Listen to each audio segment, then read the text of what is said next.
Pushkin.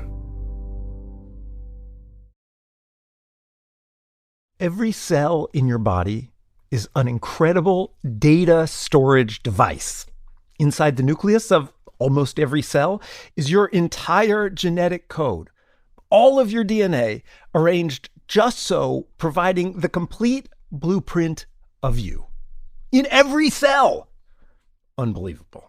A few decades ago, some scientists considered this fact and thought DNA has stored the data of pretty much every living thing on Earth for billions of years.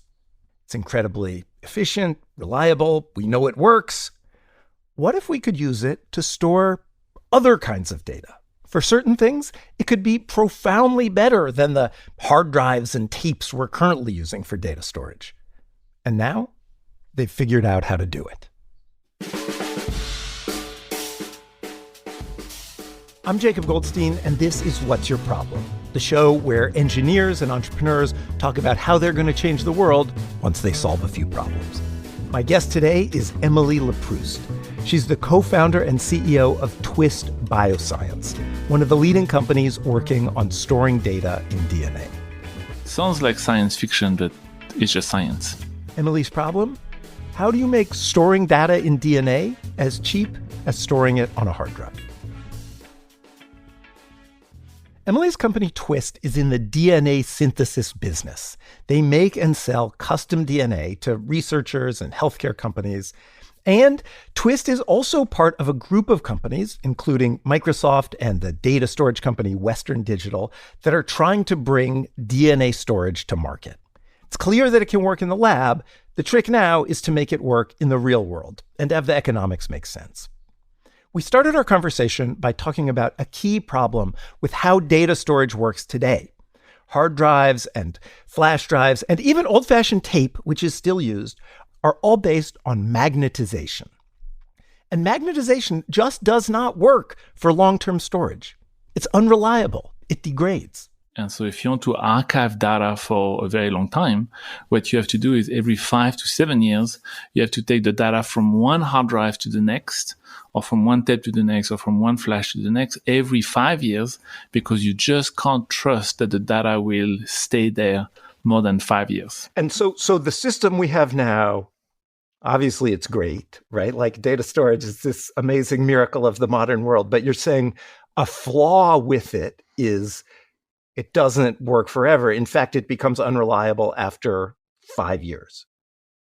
100%. One of the big effort that's going on there is exactly that, is constantly replacing hard drives that are broken with new ones. And so the migration, the maintenance, and the energy that you need to do that is a big issue for archiving.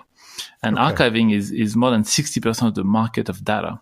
And so that's where DNA can totally change things. Is you could archive data for a long time with no migration, no maintenance, no energy. And that could be a game changer. So the key use case is like, it's not my phone, it's not my laptop, it's not anything I'm sort of personally doing. It's maybe if I'm saving something to the cloud, my whatever, kids' baby pictures, and presumably more significantly big institutional sort of corporate or governmental kind of files. I mean, is that the real opportunity that you're talking about here? Yeah, exactly. DNA will never be on your computer. It's not for what's called hot data. So the data where you get in and out all the time. It's more for cold data.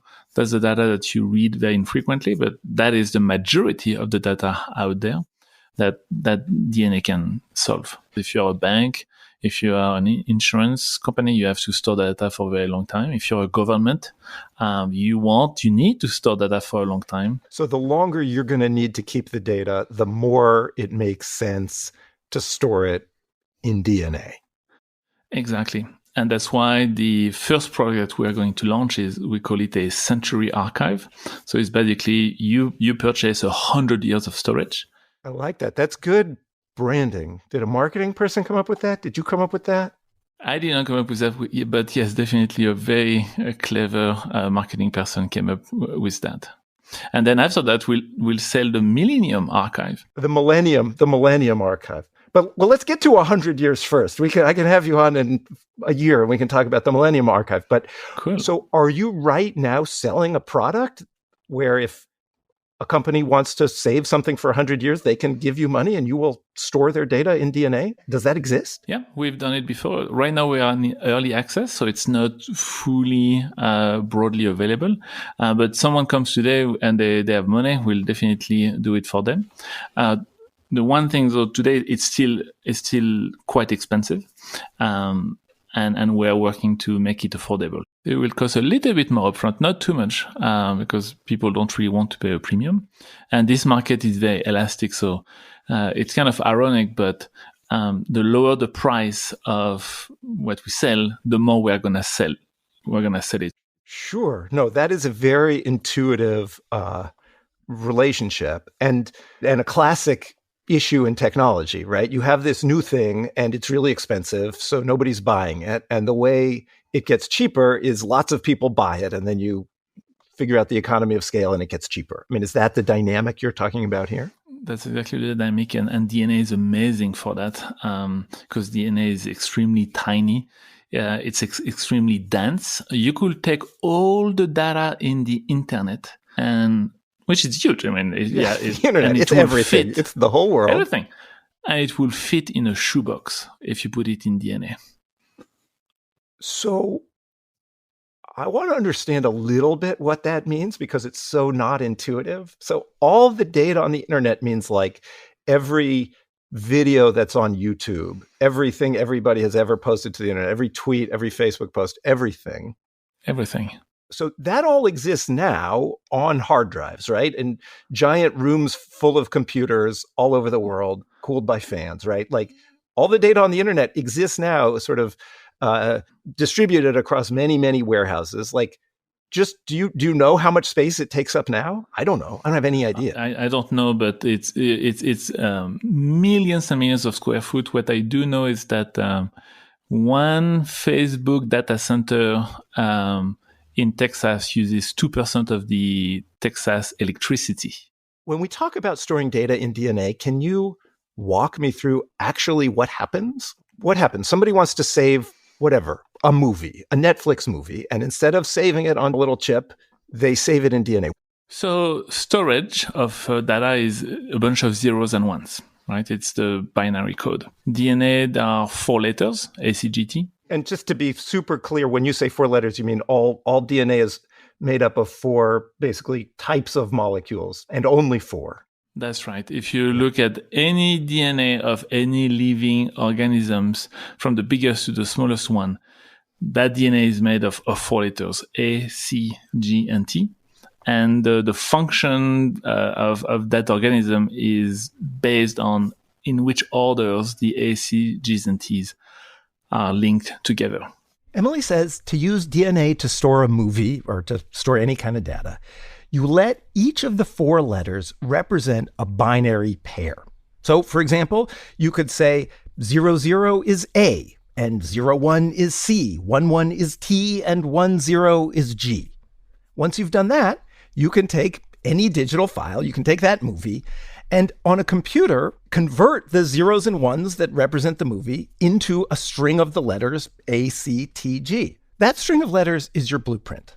And then the next step is kind of amazing because we are so used to everything happening, digitally on the computer.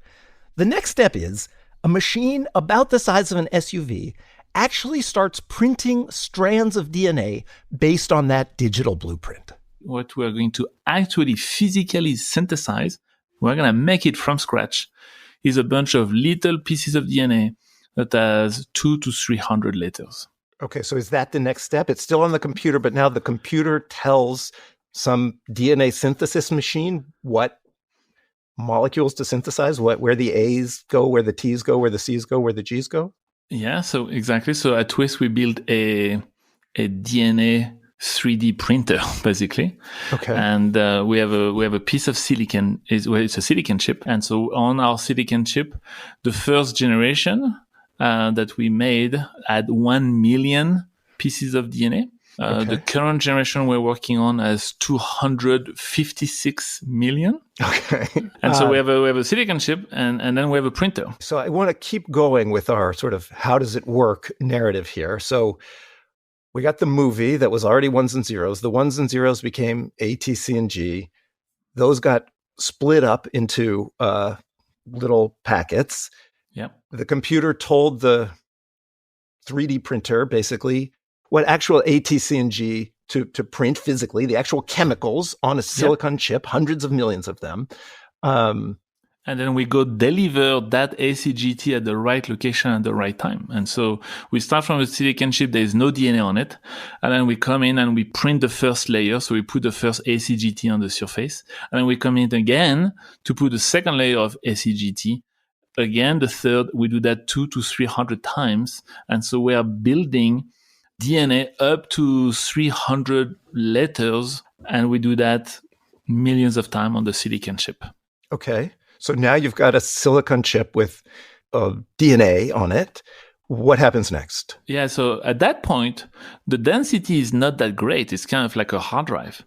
But then the beauty is you can remove the DNA from the silicon chip. I want to keep track of that DNA you just synthesized. Where does it go? You just dry it down, and it's so tiny what you've made. It's a speck of dust. You can't see it. So now it goes in a tiny vessel. It's called the DNA shell. That's a good name. It's a good name. It's not ours. We buy it. And it's a piece of stainless steel. And there is a glass coating inside. You put your DNA in it. You dry down the water. You seal it. And you put helium. So there's no oxygen, no water. And in that DNA shell, you can put hundreds of Google data center in that DNA shell. Like every movie on Netflix? Oh yeah, you could pack in a lot of DNA in it, and then you seal it, and that is stable for thousands of years. And how big is it? It's I live in Montana. Everybody has guns here, so it's the size of a small caliber bullet.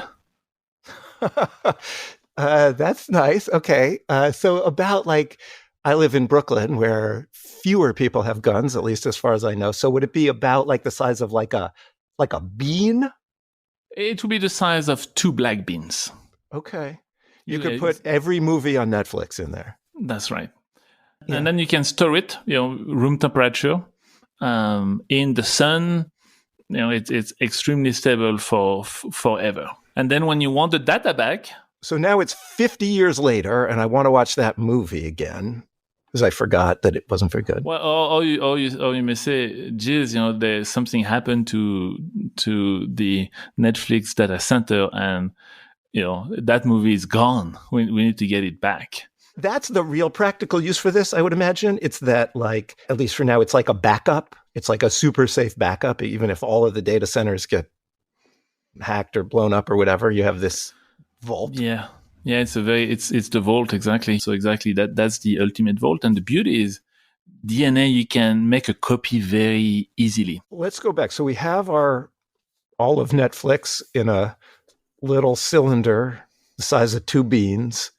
Well, now we want to get the data. How do we get the data off of there? So you crack open the shell and you put it in what's called a sequencer. So it's a machine that reads DNA.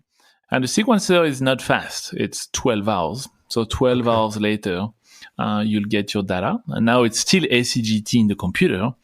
And you have to do the reverse decoding.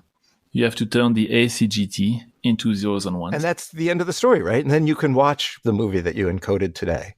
Exactly. Sounds amazing.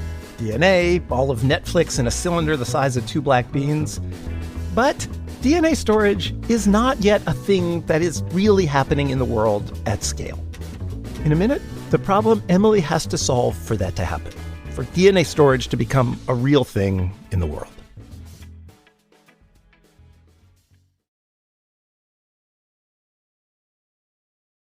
Now let's get back to the show. So it sounds amazing. I'm sold. The internet in a shoebox. It sounds incredible. Why isn't it really a thing yet? Why aren't people doing it yet? It goes back to economics. You can do it today, but today it's still expensive. And it's still expensive because today we only pack 1 million pieces of oligos on the silicon chip. It works. We've done dozens of demonstrations with, again, Netflix, Microsoft, University of Washington, with the Montreux Jazz Festival, with the United Nations, with the Olympic Games. Right, so it works, but it is expensive. And that's why at Twist, we are pushing the technology further. We are packing more and more pieces of DNA on the same silicon chip. Again, the state of the art used to be 100 pieces of DNA. The first Twist product was 1 million pieces of DNA. Right now, we're working on a chip that will have 256 million. So, okay, you're packing more and more DNA on a chip to make DNA storage cheaper, right? That's the fundamental problem you have to solve. How much cheaper have you made it so far? And how much cheaper does it have to get? We've already done 1,000 times less. And we are in the order of another 1,000 times cost reduction. And again, you do that by packing more sequences. You do that by packing more pieces of DNA on the silicon chip. And so it's weird. I mean, we're used to thinking about this kind of thing, I think, because of Moore's law, right? Because this thing has happened with computers for whatever it is, 50 years now, that exactly what you're talking about in DNA, right? Every 2 years, you get twice as many transistors on a chip or whatever. But it's not really a law. It didn't happen naturally, right? It happened because like many, many, many really, really, really smart people kept coming up with clever ways of getting more transistors on a chip, right? It doesn't have to keep getting better, getting more efficient. So how do you do that? Like, is there some way, without getting too technical, that we can talk about some of the problems you have to solve to keep doubling, to get 1,000 times cheaper? Yeah, I mean, it's a very difficult engineering problem, and I love that it's difficult, because if it was easy, every idiot would be doing it, and so it is really, really hard. And so you have to be very good at semiconductor, at silicon engineering. You have to be extremely good at electrical engineering, at mechanical engineering, and chemical engineering, at computation. What you have to do is build a team where everybody is the best at what they do in their own field, and have those people be extremely great team players. And then you have to demand performance. So in some ways, you have to run this like a sports team. I always say at Twist, we're not a family, right? In a family, you tolerate bad behavior. We are a sports team. We hire the best athlete for each position. You demand performance, and you demand that they work as a team. And if you give them an amazing, tough problem, they'll find a way. So you have this team. How do they actually solve the problem of, building denser chips to make DNA storage cheaper? Yeah, so first you have to design the silicon chip. Yeah, it's a design in a computer. That costs millions of dollars just to do the design, right? And then you press the button and you say, get me that chip made. That's another set of millions of dollars. And then you get the chip in, and you literally hook it up to a giant amount of set of electronics, and you literally boot the chip, like you boot your computer, and the chip doesn't work. It's like, now I have to go back, either redesign it, which it's money and time that you want to do, or you have to debug it, see what happens. And when you finally get the chip to work, that's just a silicon chip. Now you have to bring the ACGT on it. Okay, yeah, you have to build the DNA. And that's very hard as well. And that's probably one experiment. And we have to do the engineering principle of design, build, test. You design an experiment, you build the DNA, you test it, you learn a little bit, you go back and you do it again and again. And every cycles of learning is time and money. And again, if you have the right team, that cycle of learning will be faster than the competition, will be cheaper than the competition. And that's how we win. It is extremely, extremely difficult. And again, thankfully it's difficult. That means we have a shot at greatness. So, yes. The good news is it's super hard and nobody knows how to do it. So the goal ultimately is to be able to store things in DNA for a price that's comparable to what you could put it on a hard drive for now. And in that universe, it would be cheaper in the long run in the DNA. When do you think that'll happen? So I know the answer, and I get that question from all our investors all the time.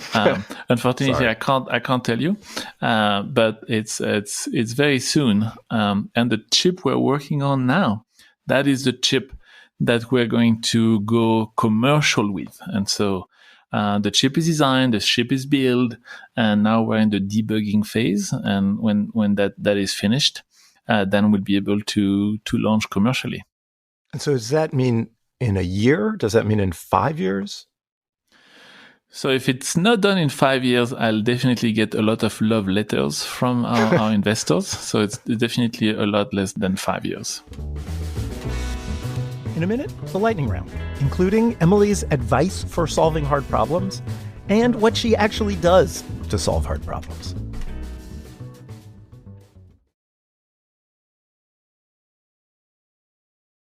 Now let's get back to the show.